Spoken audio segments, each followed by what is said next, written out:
មុនឆ្នាំ80បឹងស្នែយើងជាប្រភពត្រីមួយដ៏សំខាន់សម្រាប់ផ្គត់ផ្គង់ជីវភាពប្រជាពលរដ្ឋយើងនៅក្នុងតំបន់មាន4ស្រុកមានស្រុកពីមរោបបោះភ្នំស្វាយអន្តរហើយនិងក្រុងព្រៃវែងបឹងស្នែនេះខ្ញុំចាត់ទុកគឺជាបឹងមួយធំហើយសម្រាប់ផ្ដល់ជីវិតនៃការរស់នៅដល់ប្រជាពលរដ្ឋនៅក្នុងសហគមន៍ទាំងមូលតែម្ដងទាំងអ្នកធ្វើស្រូវទាំងអ្នកនេសាទអំឡុងឆ្នាំ2022-23នេះគឺយើងប៉ះពាល់ខ្លាំងមែនទែនពាក់ព័ន្ធទៅលើបឹងស្នែរបស់យើងឆ្នាំចុងក្រោយនេះជួបការខ្វះខាតទឹករហូតដល់2លើកហើយចឹងទៅអ្នកនេសាទគាត់ពិបាកចូលទៅនេសាទគាត់មិនដឹងមានកន្លែងណាអត់មានទឹកនេសាទពេលដែលគាត់ធ្វើស្រែយទូទៅគាត់ខ្វះទឹកការប៉ះពាល់នេះគឺអាស្រ័យទី1ដោយសារកំណើនប្រជាជនបានកើនឡើងទី2ដោយសារផលិតកម្មដំណាំជុំវិញបឹងមានការចំនួនកើនឡើងដែរដោយមើលឃើញថាទឹកគឺជាធនធានមានកម្រិតប៉ុន្តែវាបានភ្ជាប់ពួកយើងទាំងអស់គ្នាក្នុងឆ្នាំ2023អង្គការ World Fish និងវិទ្យាស្ថានគ្រប់គ្រងទឹកអន្តរជាតិសហការជាមួយវិទ្យាស្ថានស្រាវជ្រាវនិងអភិវឌ្ឍជលផលទឹកសាបនៃរដ្ឋបាលជលផលនិងរដ្ឋបាលស្រុកបាភ្នំបានបង្កើតគណៈកម្មការក្រុមបច្ចេកទេស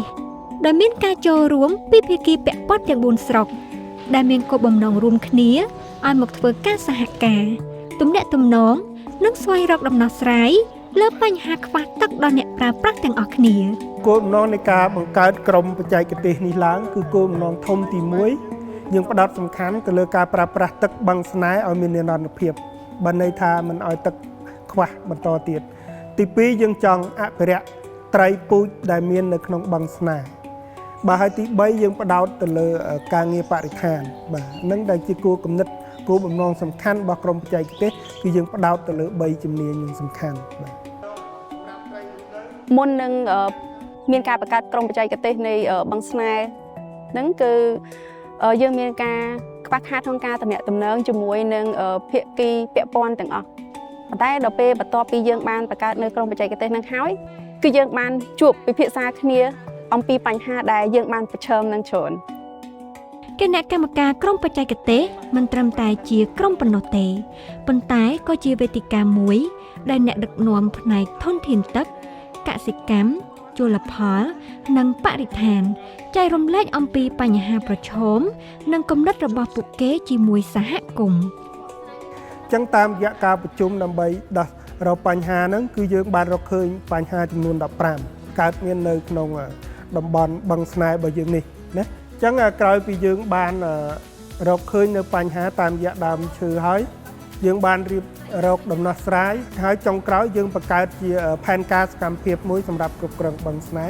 ប៉ុន្តែនៅក្នុងជំហាននេះគឺក្នុងជំហានមួយដែលយើងសាកល្បងនៅឡើយទេចឹងធនធានធម្មជាតិហ្នឹងវាមានអីខ្លះវាមានត្រី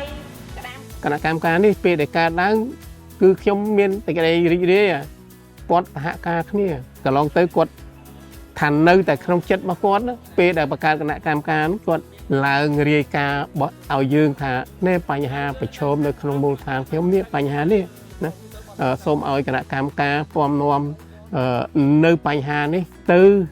ថ្នាក់នាំឲ្យបានដឹងដើម្បីជួយសម្រួលដល់ប្រជាកសិករយើងនៅក្នុងតំបន់ជុំវិញបឹងស្នែនេះ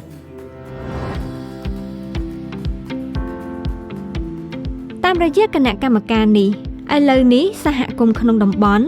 អាចបញ្ចេញសម្លេងរបស់ពួកគេទៅដល់អ្នកដឹកនាំថ្នាក់ខេត្តនិងថ្នាក់ជាតិគណៈកម្មការក្រុមបច្ចេកទេសនេះគឺជាគន្លឹះមួយនិងស្របតាមអនុក្រឹត្យរបស់រាជរដ្ឋាភិបាលដែលបានអនុម័តនាឆ្នាំ2019ស្ដីពីអភិបាលកិច្ចវិមជ្ឈការលើវិស័យកសិកម្មបរិស្ថាននិងធនធានធម្មជាតិនៅថ្នាក់ស្រុកខ្ញុំសង្ឃឹមថាទៅមុខទៀតក្រុមការងារបច្ចេកទេសរបស់គម្រោងដីសណ្ដយើងនេះខ្ញុំរំពឹងថានឹងបានជោគជ័យនៅថ្ងៃអនាគតចង់ឲ្យឃើញមានទឹកគ្រប់គ្រាន់មានត្រីសម្បូរឡើងវិញហើយធ្វើឲ្យជីវភាពការរស់នៅរបស់ប្រជាពលរដ្ឋនៅក្នុងសហគមន៍ទាំងអស់នោះមានជីវភាពធូរធារមានសុខភាពល្អយើងត្រូវតែធ្វើទោះបីយ៉ាងណាក៏ត្រូវតែរួមគ្នាធ្វើដែរ